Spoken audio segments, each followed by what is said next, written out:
Now, in the mad world of net zero, there's a term they use called dispatchable energy. So what does dispatchable mean? It simply means energy you can rely on to get when you want it. So a gas station producing electricity, that's dispatchable because I can say to it, tomorrow I want this and I want this when. You get it. Nuclear is dispatchable, some hydro is dispatchable, and so on. But what's not dispatchable is solar, which depends on clouds and the sun, and it ain't there at night at all, and wind, of course, because that depends how much wind is blowing and all sorts of various factors. It's not dispatchable. So the amount of reliable dispatchable energy we have in the economy, in our grid, is very important because the rest has to be made up for somehow.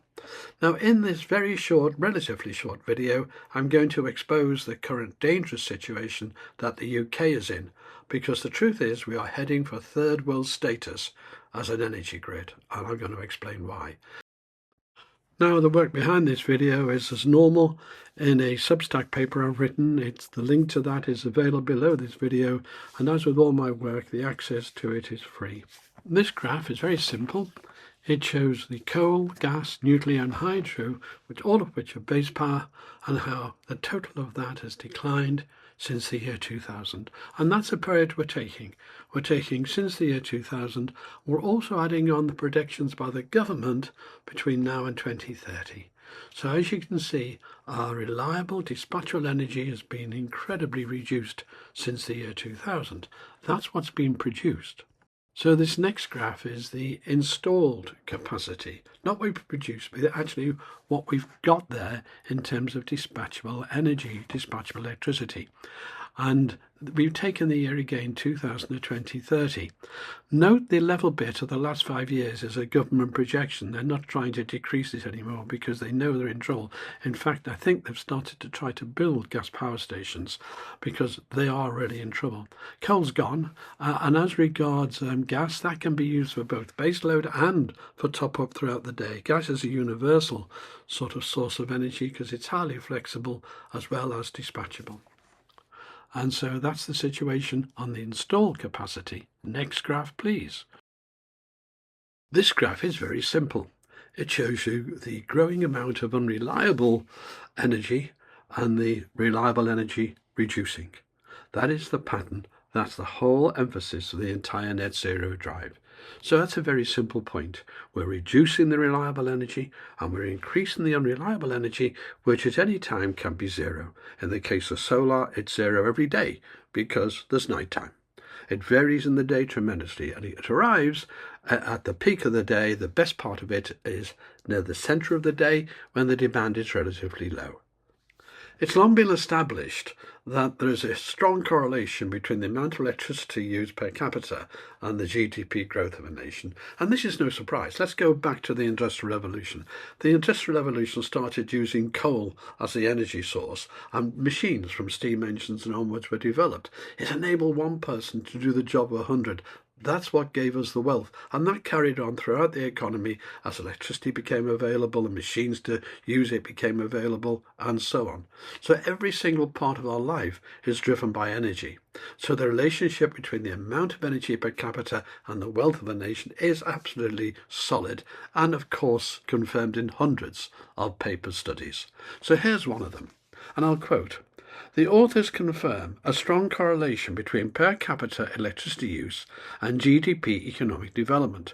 Using 2014 data, they show electricity as a foundational input for the growth, with shortages constraining productivity." Yeah, that's right. So a low per capita electricity consumption is associated with third world development.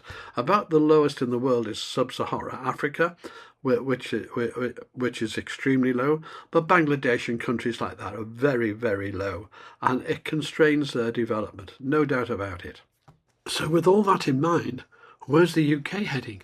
Well, this graph shows it, and don't forget this graph allows for the remarkable increase we've had in population due to immigration. And as you can see, we are heading down a very slippery slope. In fact, we're by 2030 going to be about the same level as Bangladesh. That is an economic catastrophe. Now, all of that is detailed in the paper I've written, the links to which are below this video in the description section, and you can easily access them and see where we are in relation to other countries, etc. But there's something we now need to really point out.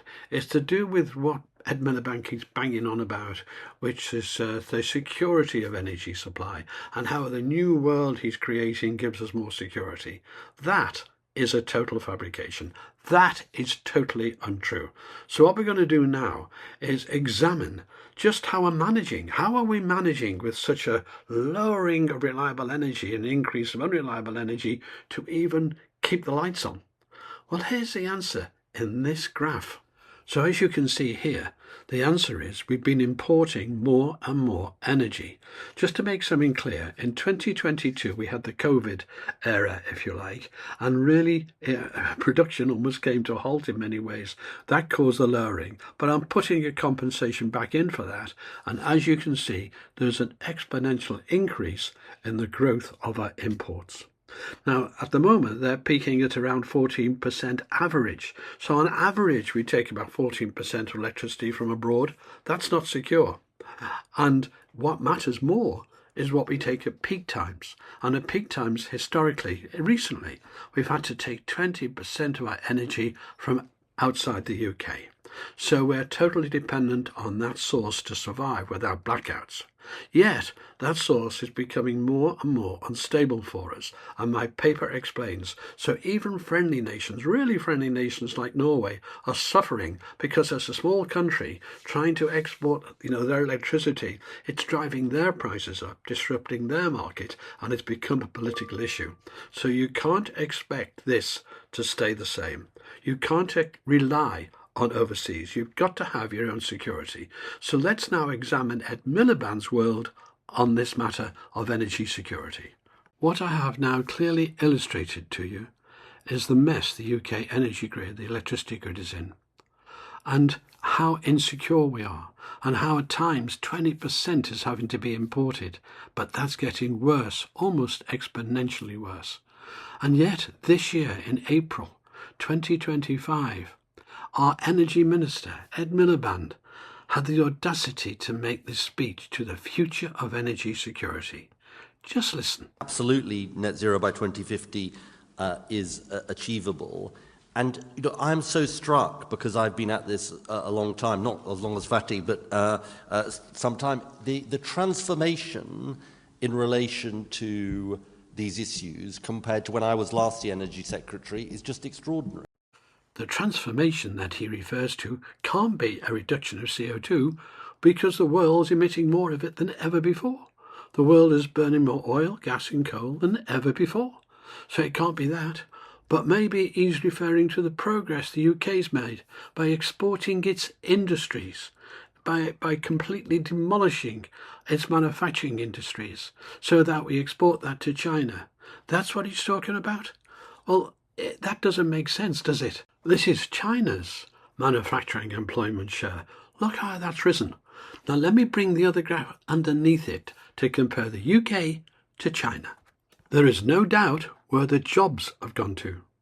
Looking at that graph of UK manufacturing employment share, let's actually superimpose on that the emission savings that we've had in the UK, and you can see the clear relationship. As we have reduced our emissions and exported them to China, as we shall see, we have completely demolished our manufacturing industry. And we've not done anything to save the planet in their world because CO2 levels have risen throughout all of this. And just for the record, this is China's CO2 output, the emissions output, since the 1990. And the UK's. Now, the UK's almost looks flat because we started off just over 1% and we're now about 0.8%. I mean, we hardly make any difference to the world whatsoever, and China is growing exponentially. It is total madness. But now let us listen to Ed Miliband as he totally lives in a delusional world that is crippling you and I, that is crippling our economy. When I was the Energy Secretary between 2008 and 2010, people weren't even talking about net zero Even the UK, which was one of the leaders, had an 80% reduction, which I legislated for, by 2050. Now 90% of the world's GDP, give or take, is covered by net zero. So there's been a transformation, and there is also not just a transformation in the targets, but, and this is the point I was trying to make, a transformation in the rationale, the reason for this. It's not just a climate reason, it's now an energy security reason. There you are, the most dangerous man in the UK, totally delusional, going on about energy security whilst making our grid, our economy, totally fragile and the opposite of secure. Time and again, participants said, we think that clean energy and energy security, and from every continent, clean energy and energy security are now linked. This is our route to energy security. Of course, there's a continuing role for oil and gas, but clean energy is now our route to energy security. So I come away from this actually with a great deal of confidence that this transition is unstoppable and that we can achieve net zero.